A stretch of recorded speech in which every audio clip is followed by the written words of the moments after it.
نظریہ پاکستان کے اجزائے ترکیبی۔ نظریہ پاکستان جن اجزاء سے ترکیب پاتا ہے وہ نظریہ پاکستان کے اجزائے ترکیبی کہلاتے ہیں۔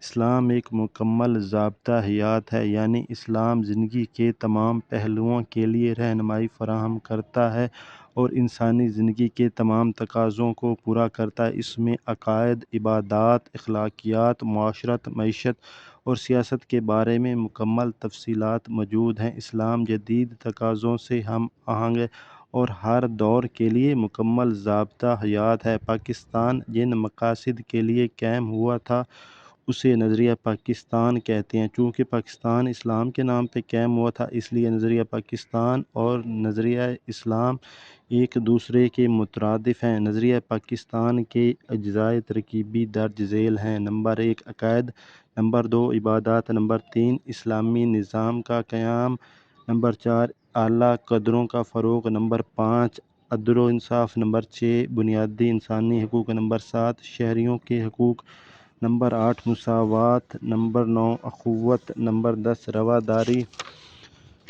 نمبر 1 عقائد۔ دینی عقائد میں اسلام اللہ تعالیٰ کے وجود کو تسلیم کرتا ہے، یعنی اللہ تعالیٰ ایک ہے، اسی نے یہ کائنات تخلیق کی ہے اور اللہ تعالیٰ اس کائنات کی سب سے بڑی حقیقت ہے۔ اللہ تعالیٰ اپنی ذات میں واحد اور صفات میں لا شریک ہے۔ تمام مخلوقات اسی نے پیدا کی ہیں، وہ بے نیاز ہے، ہم سب اسی کے محتاج ہیں، وہ کسی کا محتاج نہیں ہے۔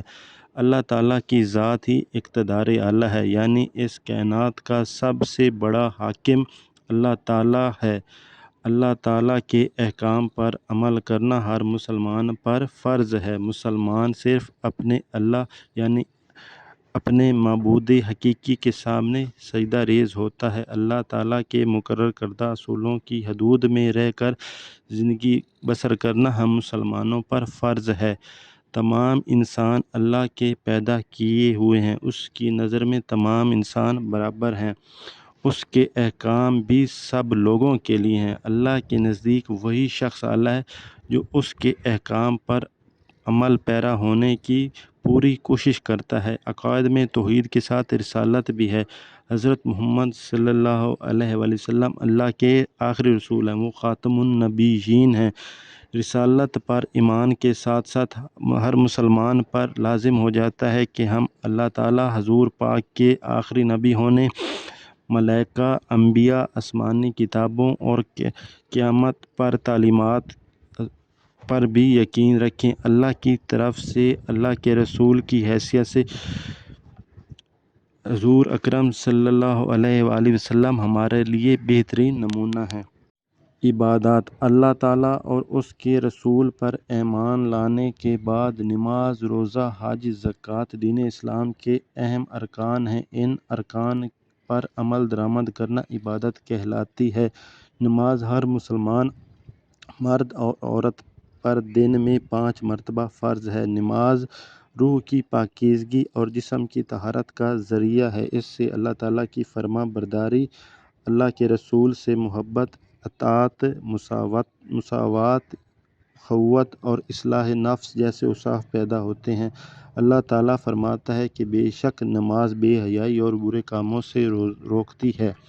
روزہ بھی ایک اہم عبادت ہے۔ سال میں رمضان کے مہینے کے دوران روزے مسلمان مرد و عورت پر فرض کیے گئے ہیں۔ روزے سے تقویٰ، پرہیزگاری، ایثار اور خوف خدا کا جذبہ پیدا ہوتا ہے، جبکہ زکوٰۃ مالدار مسلمانوں پر فرض کی گئی ہے۔ زکوٰۃ نادار مسلمانوں کا مالدار مسلمانوں پر حق ہے۔ اس سے خود غرضی، تنگ دلی اور پیسے سے محبت جیسی بری صفات دور ہوتی ہیں اور ہمدردی اور ایثار کا جذبہ پیدا ہوتا ہے۔ حج بھی اسلامی اہم رکن ہے۔ مسلمان مرد اور عورت مکہ اور مدینہ میں حاضر ہو کر اسلامی برادری کے اتحاد، اخوت، محبت اور مساوات کا مظاہرہ کرتے ہیں اور اللہ اور اس کے رسول کی حمد و ثنا کر کے مسلمان ہونے کا اقرار کرتے ہیں۔ عبادات۔ اسلامی نظام کا قیام۔ اسلامی ریاست میں اقتدار اعلیٰ اللہ تعالیٰ کی ذات ہے، یعنی اللہ تعالیٰ سے بڑا کوئی حاکم نہیں ہے۔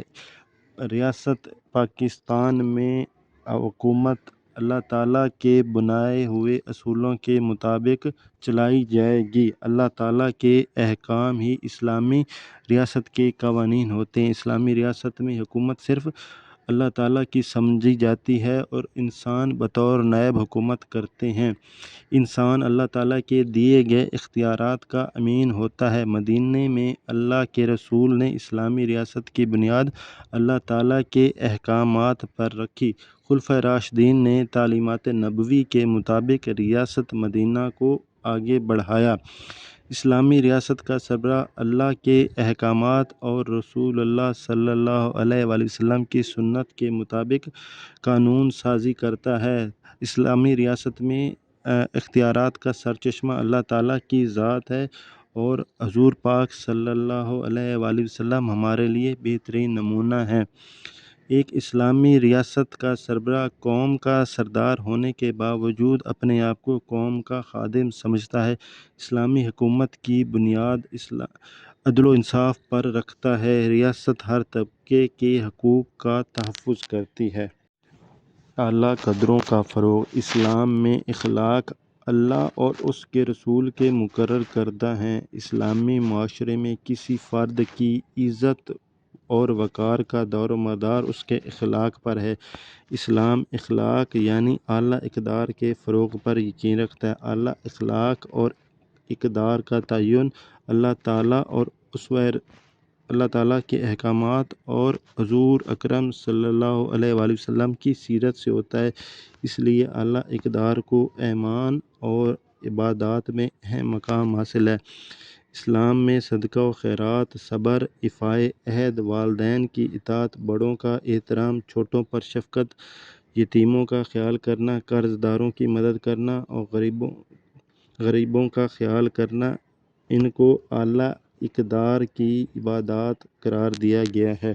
عدل و انصاف۔ عدل و انصاف ریاست اسلامی کی ایک اہم خصوصیت ہے۔ اسلامی ریاست میں ہر فرد سے بلا امتیاز رنگ و نسل، طبقہ اور صنف کے ایک جیسا تصور کیا جاتا ہے اور ان کے تمام حقوق برابر ہیں۔ مسلمان خواہ کسی خاندان سے تعلق رکھتا ہو، کسی طبقے اور قوم سے تعلق رکھتا ہو، وہ بہرحال مسلمان ہے اور تمام حقوق میں دوسرے مسلمانوں کے برابر ہے۔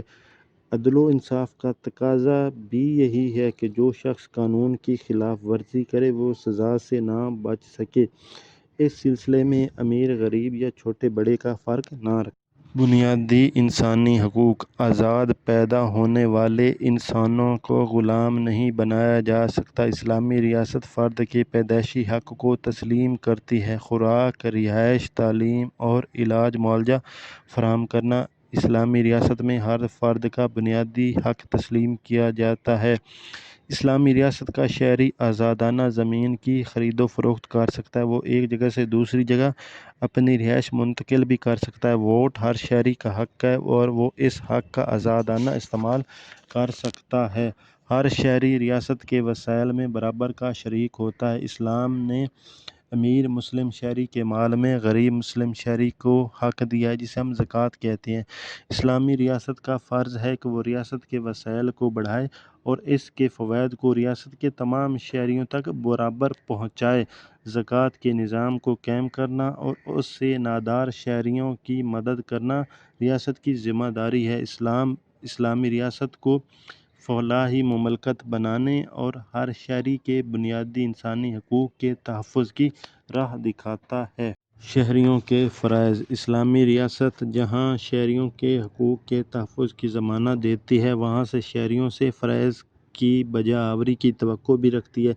شہریوں کے فرائض کی بجا آوری بھی اسلامی ریاست کی ذمہ داری میں شامل ہے۔ عبادات کی بجا آوری شہریوں کے فرائض میں شامل ہے۔ اسلامی ریاست ان کی بجا آوری میں اپنا فرض ادا کرتی ہے۔ ریاست کے جو حقوق ہیں وہ شہریوں کے فرائض ہیں۔ ریاست کے امیر کے انتخاب میں رائے دینا ہر شہری کا حق ہے اور اس کے انتخاب کے بعد امیر کی اطاعت کرنا ہر شہری کا فرض ہے۔ ریاست کے وسائل پر ہر شہری کا حق ہے اور ریاست کے وسائل کا تحفظ ہر شہری کا فرض ہے۔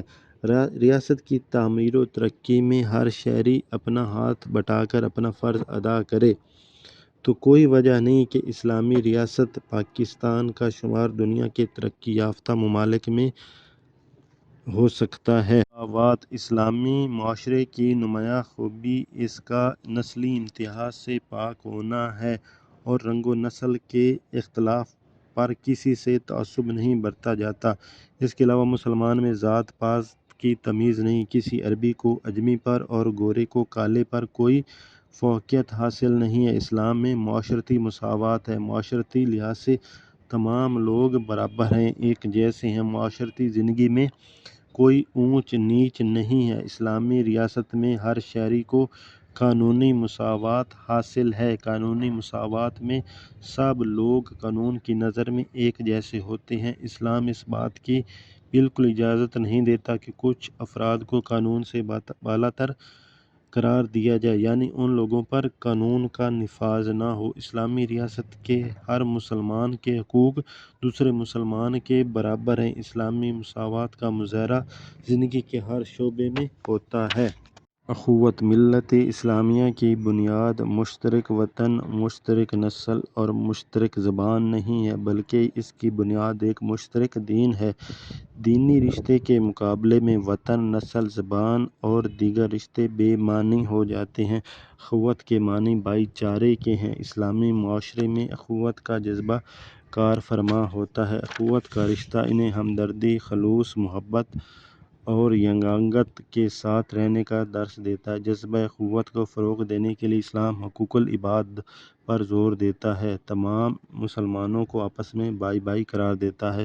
اسلام اخوت کے رشتے کو کمزور کرنے والے کاموں جیسے سود، جوا، شراب اور ملاوٹ کو حرام قرار دیتا ہے تاکہ دلوں میں نفرت پیدا نہ ہو۔ رواداری اسلامی معاشرے کا نہایت نمایاں وصف ہے۔ اسلام رواداری، حسن سلوک، عفو درگزر اور احترام انسانیت کی تعلیم دیتا ہے۔ اسلام ہر اس کام سے بچنے کی ہدایت کرتا ہے جو معاشرتی بگاڑ اور فتنہ و فساد کا سبب بنتا ہے۔ اسلام نے دوسرے مسلمان کا جان و مال اور عزت حرام کی ہے۔ اسلام نے غیر مسلموں کے ساتھ بھی رواداری برتنے کی ہدایت کی ہے اور اقلیتوں کو ان کے حقوق دیے ہیں۔ مسلمان اور غیر مسلم رعایا کے حقوق کا تحفظ اسلامی حکومت کی ذمہ داری ہے۔